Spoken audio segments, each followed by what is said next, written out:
আপনি জানেন যে সরকার থেকে 2 কোটি কত লক্ষ জানি 9 লক্ষর মতো টাকা দেওয়া হয়েছে পতিতাদেরকে, পতিতাদেরকে বিভিন্ন জাস্টিফিকেশন দেওয়া হচ্ছে। ওরা নাকি আহত হয়েছে জুলাইতে। ভাই আমরা হই নাই। শিক্ষক কেন পেশা না? শিক্ষকরা যারা আহত হয়েছে তাদেরকে আপনি বলেন নাই। ওই পেশাকে আলাদাভাবে দিচ্ছেন আর আমাদের লাইনে দাঁড়ায় থাকতে হবে। ওই পেশাকে কেন আলাদাভাবে দিলেন? আপনি সংস্কার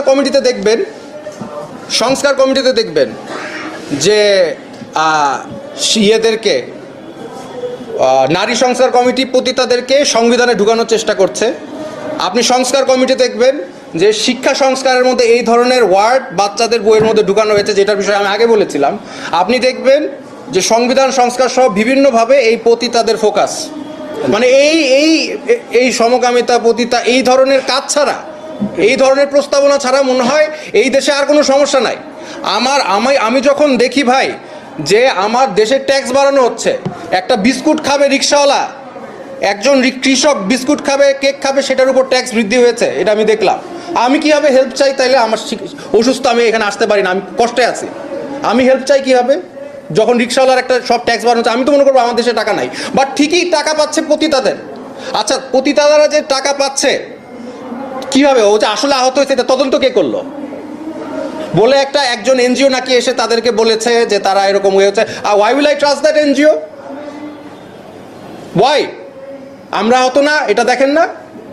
শুধু পতিতাদেরকে আপনি দেশের মধ্যে ইয়ে করবেন, মানে এদের আমি উইয়ার্ড লাগে যে বাংলাদেশে এত সমস্যা মানুষের, ট্যাক্স বাড়াচ্ছেন, টাকা দিচ্ছেন পতিতাদেরকে, তারা নাকি অসুস্থ। আমরা মনে হয় আহত হই নাই ভাই, আমরা মনে হয় আন্দোলন করি নাই। শেষ একটা কোয়েশ্চেন যদি কেউ করেন আমাকে স্পেসিফিক্যালি বলেন, আমি অসুস্থ, আমি চলে যেতে চাই। আপনি জানেন আমার অবস্থান কি, আমি কথা বললে মানুষ শুনে কিনা এটা আপনি জানেন। আন্দোলনের 24-এর আন্দোলন থেকে এই পর্যন্ত আমি কোনো আন্দোলনের কথা বলেছি, কোনো আন্দোলনে আমি যোগ দিয়েছি? আমি তো চাই দেশের শান্তি, আমি চাই দেশটা স্টেবল হোক, এবং এই কথা আমি সবসময় বলেছি, স্টেবল হোক, দেশে শান্তি আসুক, আইন শৃঙ্খলা পরিস্থিতি নিয়ন্ত্রণে আসুক, এইটাই আমি চাই। আমি কোনো আন্দোলন কিন্তু ডাক দেই নাই, বলি নাই। তো কাজে এখন যদি এরকম একটা সিচুয়েশন হয়, আমার তো মনে হয় সরকার চায় যে আমরা আন্দোলন করি।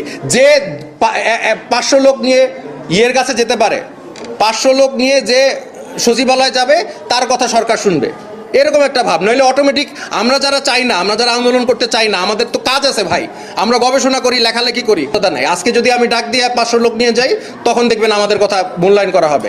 এই ধরনের সিস্টেম তারা ক্রিয়েট করে, তারা মবকে উস্কে দেয়। এটা কারা করে? সরকার যখন আইন শৃঙ্খলা পরিস্থিতি বা মানে সাম্প্রদায়িকভাবে না দেখে, সে যদি এক চোখা না হয়ে থাকে, তাহলে তো এগুলো হবে না।